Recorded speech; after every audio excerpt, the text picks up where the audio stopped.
qual a diferença? Vamos começar pela diferença para chegar no resultado. Qual a diferença entre Marx e Gramsci? Vocês estão estudando Gramsci, vai ficar mais fácil. Qual a diferença entre Marx e Gramsci? Hã? Prestem atenção.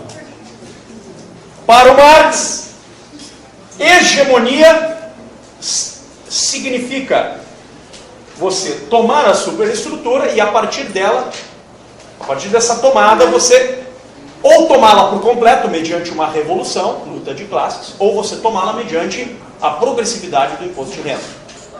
Ficou claro isso? Agora vamos perguntar com Gramsci. Qual a forma de entrar na superestrutura? Resposta: limpem bem os ouvidos aí. Hegemonia cultural. Você tem que tomar a cultura de massas. Entenderam? E tomando a cultura de massas, você cria o conjunto das condições que formam não a posição econômica do desgraciado, desculpa o termo, da sociedade. Mas é mais importante do que isso. Segundo Gramsci, você forma o conjunto das condições da imaginação desse ser humano na sua sociedade. Você dá a ele uma cosmovisão, uma visão do todo. E, portanto, você, de certa forma, totaliza a consciência desse camarada, para que ele se transforme num agente revolucionário, muitas vezes sem perceber. Estão entendendo? Ou de novo? Ou de novo? Segundo Gramsci, nós proletários, nós comunistas, nós herdeiros verdadeiros do grande Marx, membros do Partito Comunista Italiano, ci dobbiamo prendere il potere con le seguenti regole. Con le seguenti regole. Ci dobbiamo da fare un processo da presa del potere con le armi delle culture, stabilindo un'egemonia culturale sulla società civile. Allora, vou falar italiano, e aí chama atenção. Agora vamos voltar para o ci ritorniamo al portoghese. Ci ritorniamo al portoghese. O Gramsci está nos dizendo o seguinte: para tomar a superestrutura, você precisa, antes de mais nada, tomar a cultura. Porque se você tomar a cultura, você vai, durante um lapso de uma geração ou duas, ou até três, modificar a forma como as pessoas pensam. E modificando a forma como as pessoas pensam, você modifica o conjunto das condições reais às quais esses indivíduos irão agir. Querem um exemplo? E agora eu vou fazer de propósito, porque eu estou no último dia de aula. Vocês e eu somos cobaias da hegemonia cultural, segundo Gramsci. Vocês, não por culpa de vocês, muito longe disso. Vocês, desculpem, vocês não têm outra saída senão essa. Vocês estão de mãos amarradas. Vocês moram num país chamado Brasil. No Brasil, praticamente 99,99% das editoras que lançam livros de filosofia e ciências sociais no mercado fazem o que nós vamos chamar, nós não, o que o Gramsci chama no Cadernos do Cárcere, volume 4, de seletividade editorial. O que é seletividade editorial? Simples! Os autores que contribuem direta ou indiretamente para a hegemonia da cultura e para a modificação da consciência social, segundo a lógica revolucionária, nós publicamos. e aqueles que são contrários à hegemonia nós descartamos. Estão entendendo o que eu estou dizendo? Querem um exemplo prático disso? Então, muito bem. Vocês já ouviram falar em Michel Foucault? Já? Vocês já ouviram falar? Vamos pegar qualquer um deles. Jürgen Habermas. Já ouviram falar em, por exemplo, Axel Honneth? Esse é menos conhecido. Tá bom. Vou dar só esses dois de exemplo. Agora eu vou dar um outro nome. Vocês já ouviram falar de Léo Strauss? Sim! Quando? Isso é um milagre. Quem é o professor de epistemologia? Excelente! Isso é um milagre, né? Vou dar outro exemplo. Vocês já ouviram falar em Eric Feiglin? Não, claro que vocês não ouviram falar. Por que o senhor está falando isso? Porque ele só foi publicado no Brasil recentemente. Oh my God. O Gramsci disse que para tomar a cultura você precisa selecionar quais livros entram no mercado e quais não entram. Só que o problema é o seguinte, quem vai selecionar? Você precisa de um grupo mobilizado. E esse grupo mobilizado é o que o Gramsci chama de intelectuais orgânicos.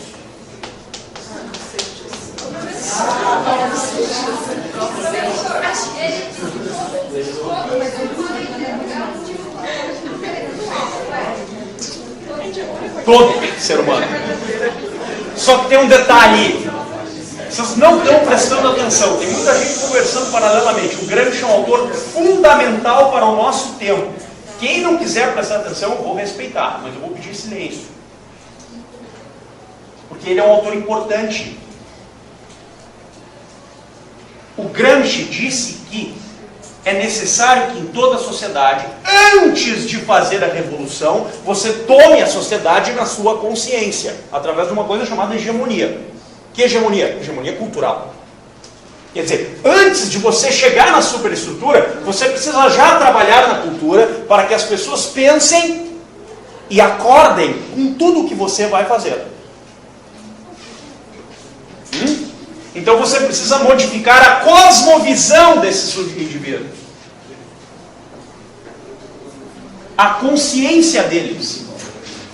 Para que eles ajam segundo os padrões da revolução, muitas vezes sem perceber. Porque eles vão ser educados, melhor, instruídos sem perceber, para serem agentes revolucionários. Estão entendendo o que eu estou dizendo ou não? Sim? Agora, quem é que vai coordenar esse processo para que o processo não desencane? É um grupo. Que grupo? Daqueles que conhecem a coisa, estabelecem o projeto de tomada do poder e hegemonia e, ao mesmo tempo, coordenam as ações temporais concretas para chegar lá. A saber, não andar muito longe e não andar muito parado. Quer dizer, expressão do Gramsci, vou retraduzir.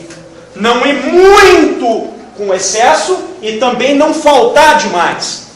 Mas ir lenta e gradualmente estabelecendo a hegemonia e, portanto, a revolução. Para o Gramsci, a revolução não é uma revolução armada, é uma revolução cultural. E essa revolução tem que ser coordenada por aqueles que estão, por assim dizer, à frente do processo de tomada do poder. Os intelectuais orgânicos. Então, os intelectuais orgânicos formam um outro grupo, chamado partido político, para que haja politicamente. Os intelectuais orgânicos também formam os meios de comunicação e aqueles que vão ter a chamada opinião pública na mão.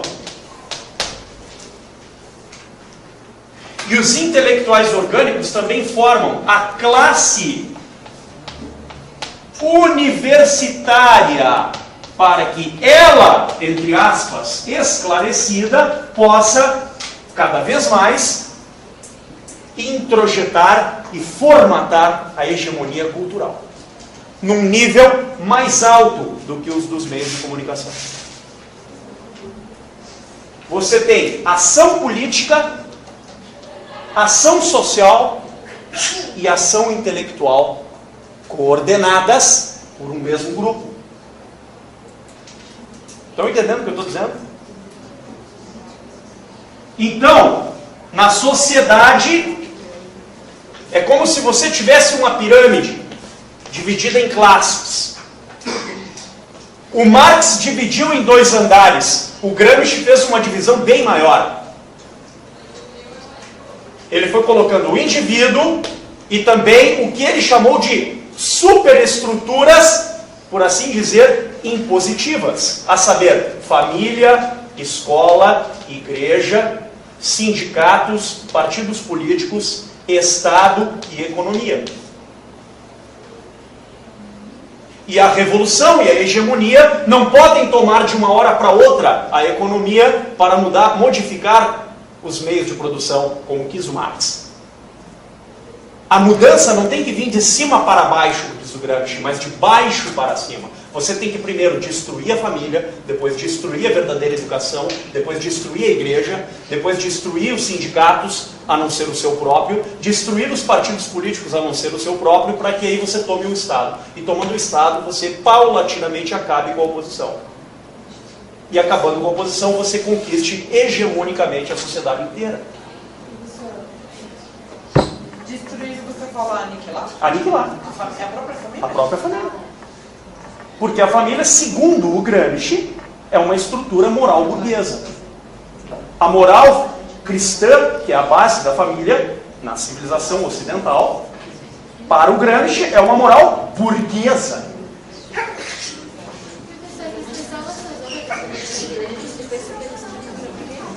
É uma superestrutura dividida mais em blocos, quer dizer. Tu diz de uma para outra, uma superestrutura impositiva. Quaderno de Descartes, volume 5. Pô, ainda lembro disso aí, hein? Deixa eu ver. Também os caras... Tá claro esse negócio ou não? Aonde que começa a coisa? De novo, na cultura. Você precisa dar os livros certos para que as pessoas não pensem diferente disso. Então vocês não vão conhecer Platão, não vão conhecer Aristóteles, não vão conhecer Eric Voegelin, não vão conhecer Léo Strauss, não, vocês vão ler o Foucault. E é a única coisa que vocês vão ler na vida. Absolutamente. Totalmente, integralmente. Toda estratégia hegemônica, segundo Gramsci, é nada mais nada menos do que manipulação. Ganha quem tiver maior poder de manipulação. Está claro isso? E chega um momento que a hegemonia é tão forte que ela domina também os meios de, por assim dizer, produção. E aí é o momento em que você compra uma outra estrutura paramilitar para fazer frente à estrutura militar oficial da superestrutura, que é o Estado. Exemplo, FARC. Exemplo, PCC. Entenderam? Caiu a ficha agora? O que está acontecendo? Ele compra os meios de... Os meios de produção. E conquistando os meios de produção, ele conquista também os meios de garantir a sua eficácia. O que garante a eficácia? Bom, se a cultura não der certo, a gente tem a força do nosso lado. Não vai pelo título, vai pela porrada. Então esse professor não é mais um pensamento em grupo, é pensamento numa parte, num pedaço da população. Sem dúvida. Alguns querendo dominar, então o comunismo já era. Já era. O Gramsci reconhece isso várias vezes. Não existe comunismo. Só existe socialismo. Só que socialismo não é uma divisão econômica, é uma divisão política. Mas ele estaria voltando mais para aqui, então. Não, pelo contrário. O Gramsci sabe que só tem uma saída. Que o Estado mantenha esse sistema de pé. Ele não quer destruir o Estado, ele não quer chegar ao comunismo, ele quer chegar ao socialismo científico. Só que por uma outra via, que é, vamos dizer, baseada na mesma estrutura marxista, mas dela diverge porque os meios são diferentes. Não a força pela força, não o imposto de renda pelo imposto de renda, mas a cultura. Você modifica primeiro a consciência do ser humano. E depois de modificar a consciência do ser humano, você obtém integralmente o poder sobre ele. Só uma coisa antes de falar, desculpa, que eu me esqueci, senão vou me esquecer. Como é que o Gramsci chama a mim e a vocês? Isto é, os cobaias desse processo. Idiotas úteis. Nós somos, eu e vocês, para o Gramsci, nós todos aqui somos os idiotas úteis. Porque nós somos cobaias dessa estratégia revolucionária e hegemônica. Nós estamos integralmente alienados. E não estamos percebendo isso. Foi, próprio. Ele mesmo. Vocês entenderam? O Gramsci é o gênio do mal. Tá claro? Ali.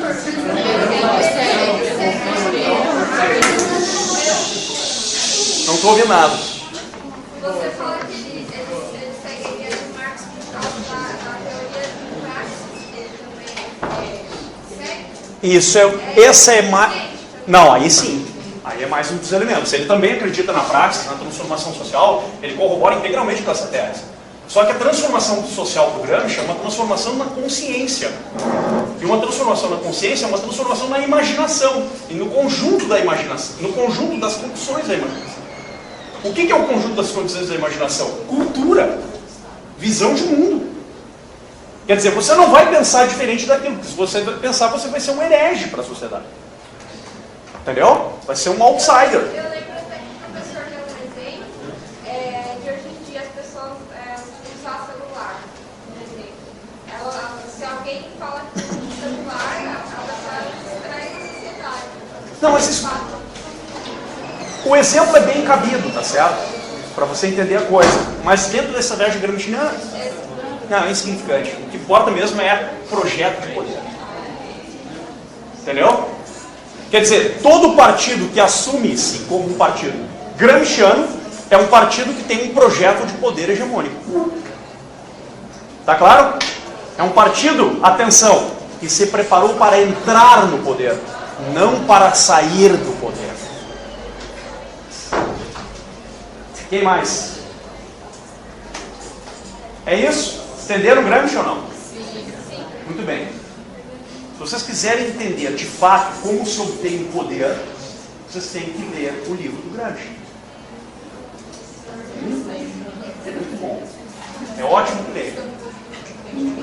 Bom, dito pouco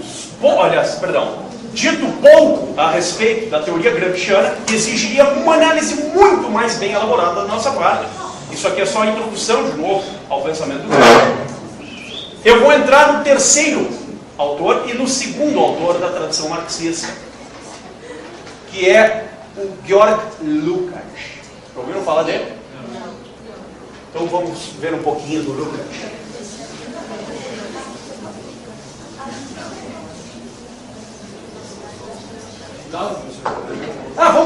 Vamos fazer. De acordo com Gramsci, se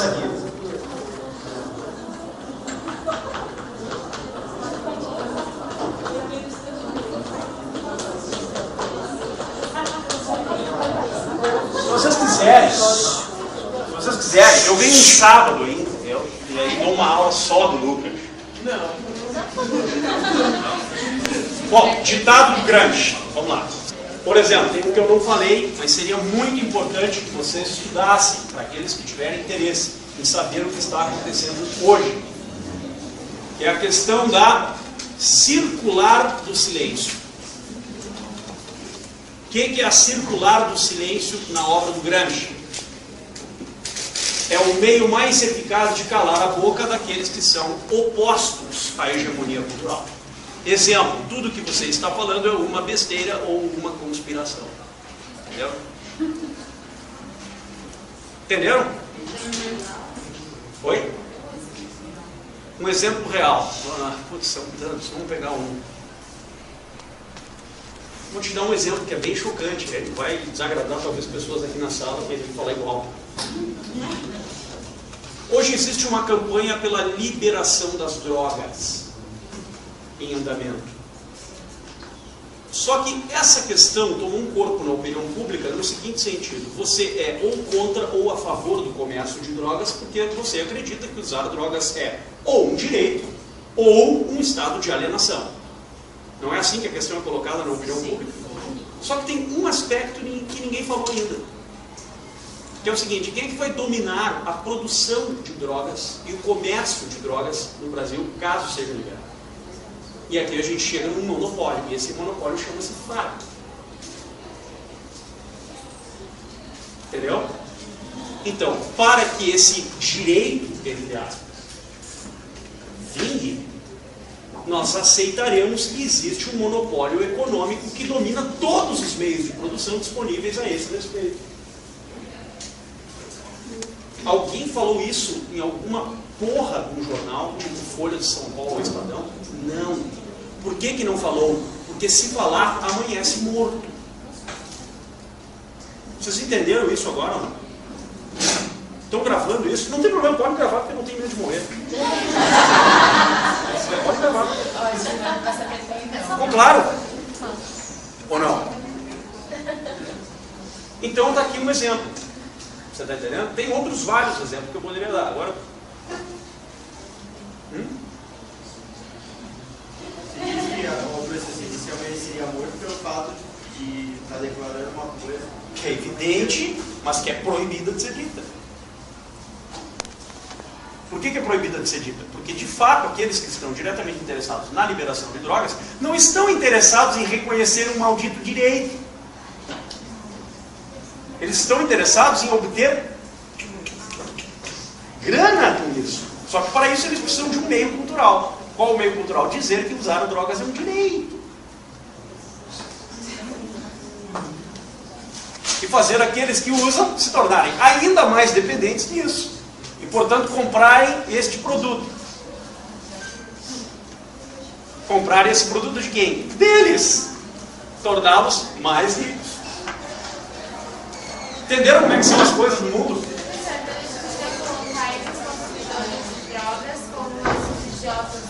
Ah, certamente. Certamente. Para eles, são. Em uma ou outra medida, para eles, nós sempre seremos idiotas úteis. A não ser que algum de nós esteja lá no grupo. Estão entendendo?